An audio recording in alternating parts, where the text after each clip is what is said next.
Assalamualaikum warahmatullahi wabarakatuh. Saya Muhammad Fajar Marta, NPM 2210-21098 kelas F, akan melakukan presentasi mata kuliah Politik Hukum sebagai dosen Bapak Dr. Haji Safriyadi SHMH. Baik, saya memilih tema yaitu politik hukum dan negara hukum. Politik hukum di sini mempunyai maksud oleh Sacipto Raharjo dalam bukunya Hukum dan Masyarakat, bahwa hukum dan politik memang dua hal yang sangat sulit untuk dipisahkan. Keduanya memiliki hubungan timbal balik yang tidak mungkin dapat dihindari. Di satu sisi, hukum berkepentingan dengan hasil yang akan diperolehnya melalui pengaturannya itu, dan oleh karenanya ia harus paham tentang seluk-beluk masalah yang diaturnya.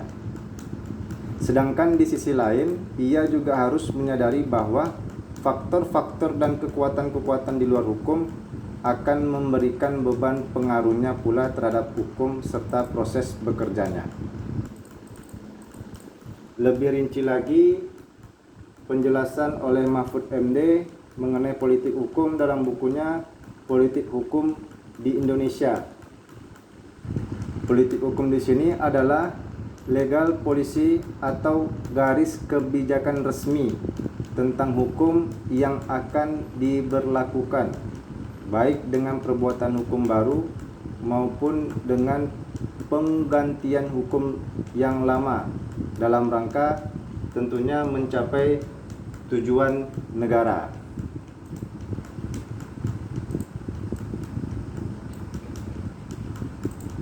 Selanjutnya, Mahfud MD merinci kembali mengenai determinan antara hukum dan politik dalam bukunya, yaitu Pergulatan Politik dan Hukum di Indonesia. Beliau membagi dua. Yang pertama dalam perspektif Das Solem, artinya hukum determinan atas politik, karena setiap agenda politik harus tunduk pada aturan-aturan hukum. Pengertian ini ataupun perspektif ini telah dijelaskan pula oleh pandangan kaum idealis yang mengatakan bahwa hukum harus mampu mengendalikan dan merekayasa perkembangan masyarakat, termasuk kehidupan politiknya, yang sering kita dengar dengan istilah law as a tool of social engineering oleh Rutherford. Yang kedua, perspektif Dasein mempunyai maksud politik determinan atas hukum, karena pada faktanya hukum merupakan produk politik, sehingga hukum apapun yang ada di hadapan kita tidak lain merupakan kristalisasi dari kehendak-kehendak politik yang saling bersinggungan. Setiap karakter produk hukum akan sangat ditentukan atau diwarnai oleh imbangan kekuatan atau konfigurasi bentuk politik itu. Baik, materi yang selanjutnya mengenai negara hukum. Telah lama jauh sudah dijelaskan oleh ahli filosof dari Yunani, yaitu Plato, dalam bahasa Yunani politeia, yang mempunyai maksud bahwa hukum untuk mengatur warga negara, sekali lagi hanya untuk warga negara saja, karena hukum yang dibuat manusia tentunya tidak harus berlaku bagi penguasa itu sendiri. Karena penguasa di samping memiliki pengetahuan untuk memerintah, juga termasuk pengetahuan membuat hukum. istilah Yunani berikutnya nomoi, bermaksud bahwa penyelenggaraan negara yang baik adalah didasarkan pada pengaturan hukum yang baik pula. Sedangkan negara hukum yang ada di Indonesia berlandaskan pada pasal 1 ayat 3 Undang-Undang Dasar 1945 Amandemen keempat yang berbunyi negara Indonesia adalah negara hukum. Jadi di sini ada 5 konsep negara hukum. Yang pertama tentunya bersumber pada Pancasila. Ruslan Saleh berpendapat dengan memperhatikan penempatan dan fungsi Pancasila dalam pembukaan, maka Pancasila merupakan ground norm yang lebih luas daripada ground norm yang dijelaskan atau menurut pemikiran Hans Kelsen. Karena ground norm di sini meliputi seluruh norma kehidupan bangsa Indonesia. Selanjutnya yang kedua, konsep negara hukum yaitu sistem konstitusi.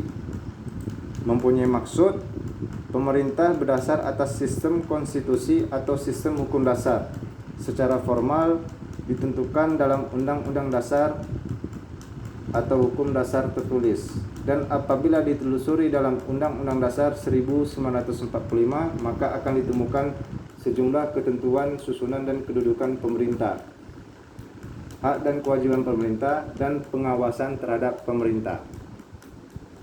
Yang ketiga, konsep negara hukum yaitu kedaulatan rakyat, di mana menurut Johannes Althusius kedaulatan adalah kekuasaan tertinggi untuk menyelenggarakan sesuatu yang menuju kepada kepentingan jasmani maupun rohani bagi warga negara. Kekuasaan ini ada di tangan rakyat sebagai keseluruhan, dan kedaulatan ini menjelma dalam undang-undang yang harus dilaksanakan oleh penyelenggara negara yang terdiri dari seorang kepala negara dan para pengawas yang mengawasi berlakunya undang-undang. Rakyat secara keseluruhan dapat meminta pertanggungjawaban dari raja atau kepala negara apabila ia berbuat sewenang-wenang. Yang keempat, konsep negara hukum di sini adalah persamaan kedudukan dalam hukum, atau lebih dikenal dengan istilah equality before of the law. Dalam rumusan pasal 27 ayat 1 Undang-Undang Dasar 1945 yang berbunyi segala warga negara bersamaan kedudukannya di dalam hukum dan pemerintahan dan wajib menjunjung hukum dan pemerintahan itu dengan tidak ada kecualinya. Selanjutnya yang terakhir, konsep negara hukum yaitu kekuasaan kehakiman yang bebas dari kekuasaan lain, di mana dalam rumusan pasal 24 ayat 1 Undang-Undang Dasar 1945 menjelaskan kekuasaan kehakiman merupakan kekuasaan yang merdeka untuk menyelenggarakan peradilan guna menegakkan hukum dan keadilan. Baik, kenapa saya lebih memilih tema mengenai politik hukum dan negara hukum? Karena politik hukum dan negara hukum mempunyai hubungan yang sangat erat. Di sini ada sentuhan kata hukum. Jadi politik hukum di sini menurut pandangan saya lebih maksudnya perspektif dasen, yaitu politik determinan atas hukum, karena pada faktanya hukum memang merupakan produk politik, sehingga hukum yang dibentuk atau hukum yang ada di hadapan kita ya merupakan proses kehendak-kehendak politik yang saling bersinggungan, yang saling mempunyai kehendak-kehendak ataupun kepentingan-kepentingan. Jadi karakter produk hukum yang dihasilkan itu memang menonjolkan warna politiknya. Namun politik di sini adalah politik hukum yang menurut Mahfud MD, di mana dijelaskan tadi sebelumnya, yaitu legal policy. Artinya politik hukum yang sifatnya positif dalam rangka mencapai tujuan negara. Tujuan negara di sini ya elemennya adalah warga negara atau masyarakat. Jika dihubungkan dengan materi selanjutnya, yaitu negara hukum, benar, Indonesia adalah negara hukum, di mana dasarnya tadi sudah dijelaskan pasal 1 ayat 3 Undang-Undang Dasar 1945, dan itu memang terbukti dan dapat kita ambil contoh, yaitu sistem pemerintahan otonomi daerah khusus Aceh, di mana menurut pandangan saya negara Indonesia adalah negara hukum. Hukum di sini adalah hukum yang hidup dalam masyarakat. Jika dihubungkan dengan pandangan Ruslan Saleh, hukum di sini bukan hanya Grand 6 yang menurut Hans Kelsen. Jadi falsafah Pancasila tadi mencakup ruang lingkup yang sangat luas. Jadi bukan hanya norma hukum saja, melainkan seperti norma kesopanan, norma agama, norma kesusilaan, bahkan norma adat. Jadi hukum yang hidup dalam masyarakat pada daerah Aceh itu adalah norma agama, di mana mayoritas agama pada daerah Aceh adalah Muslim. Selanjutnya di situ ada sentuhan norma adat. Dengan demikian, selama perjuangan masyarakat Aceh untuk membentuk pemerintahan khusus, maka kewenangan itu dilimpahkan melalui undang-undang yang dibentuk pada tahun 2006, yaitu Undang-Undang Nomor 11 tahun 2006 tentang pemerintahan Aceh. Di situ kewenangan khusus pemerintahan daerah otonomi Aceh, hukum yang sebagai legal standingnya, sebagai tatanan hukumnya adalah sistem hukum Islam, di mana dasarnya adalah konun. Jadi di situ pengaturannya memang untuk mayoritas masyarakat Muslim. Jadi merujuk kepada negara Indonesia adalah negara hukum. Disitulah contohnya Undang-Undang Nomor 11 tahun 2006 tentang pemerintahan Aceh. Selanjutnya pandangan saya di sini merujuk juga kepada teori yang digagas oleh Sachito Raharjo, yaitu hukum progresif, di mana hukum itu untuk manusia, bukan manusia untuk hukum. Artinya hukum bukan raja, bukan alat, namun dia memberikan rahmat, memberikan kedamaian. Dia bukan teknologi, dia mempunyai nurani untuk manusia. Jadi hukum itu senyawa, bernyawa untuk manusia. Jadi apapun itu yang terdapat dalam kehidupan masyarakat, disitulah munculnya hukum tersebut. Artinya